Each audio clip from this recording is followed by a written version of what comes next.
सबसे पहले तो धन्यवाद करना है सेवा इंटरनेशनल का कि 25 देशों के प्रवासी भारतीयों का एक योगदान है। तो ये मात्र सामग्री ही नहीं रही, सामग्री के साथ साथ एक बहुत बड़ा संदेश भी है कि भारत को लेकर के प्रत्येक भारतवासी कहीं भी उसका इस समय आवास हो, वो चिंता में है। जिस आपदा से हम गुजर रहे हैं, जो शताब्दी में एक बार होता है। जहाँ तक नागालैंड का संबंध है, एक महत्वपूर्ण संजोग ये है कि पिछली कोविड की जब लहर आई थी वेव, तो उसमें नागालैंड हमारे देश के बेहतरीन प्रदेशों में रहा। उसमें कोई अधिक प्रभाव भी नहीं हुआ और लॉकडाउन के पूरे समय के दौरान पूरे अंतराल में एक भी केस पॉजिटिव नहीं आया।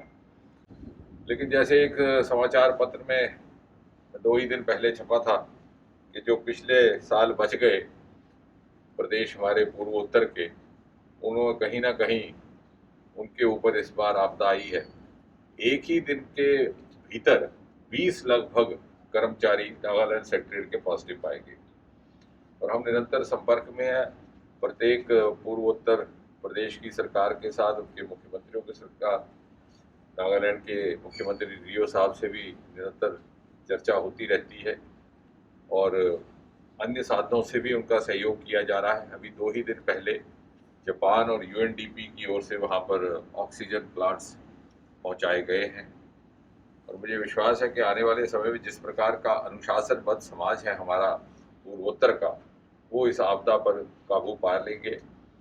पिछले कुछ दिनों से, क्योंकि हम प्रतिदिन इसकी सायकाल मॉनिटरिंग करते हैं, केसेस बढ़े हैं। पिछले 24 घंटे में भी कुल मिलाकर के 200 केस बढ़े, लेकिन एक संतोषजनक बात यह है कि वहाँ पर डेथ रेट कम है और रिकवरी रेट बहुत ज़्यादा है।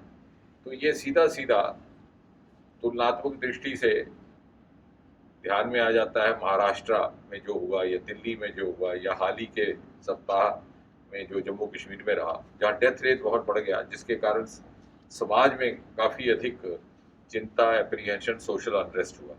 तो इस कारण वहाँ पर लोगों का मनोबल भी अच्छे स्तर का है और प्रशासन की तैयारी, प्रिपेयर्डनेस पहले से ही बहुत अच्छी थी।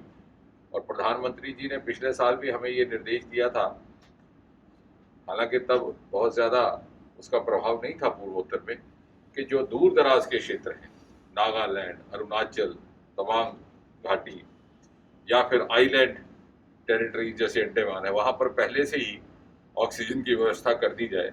उस समय हमें नहीं समझ आया, लेकिन प्रधानमंत्री जी की इतनी विजन और कल्पना थी। उन्होंने कहा कि मान लीजिए कल को कहीं अकस्मात आवश्यकता पड़ जाए तो वहाँ पहुँचाने में दिक्कत ना हो और वहाँ के लोगों को असुविधा ना हो। इस कारण से भी इस साल जो ये लहर सर्ज आया है पूर्वोत्तर, उसके लिए पूरी तरह से तैयारी पहले से थी और केंद्र ने भी सहयोग किया है और हम सब के लिए एक सामूहिक युद्ध है।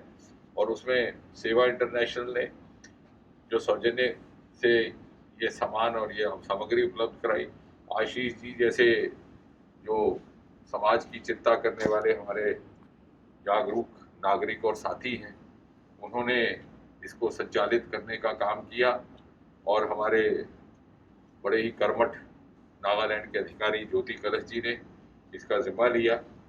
मुझे विश्वास है, जैसे मैंने आरंभ में कहा, कि इस सामग्री के साथ साथ देश भर के और विदेश से भी जितने भारतवासी हैं, उनकी तरफ से एक पैगाम, एक संदेश नागालैंड को जा रहा है कि भले ही आपका प्रदेश दूर दराज का प्रदेश है, छोटा प्रदेश है, पेरिफेरल प्रदेश है, लेकिन मुसीबत में हम सब एक साथ खड़े हैं और हम आपका सहयोग भी करेंगे।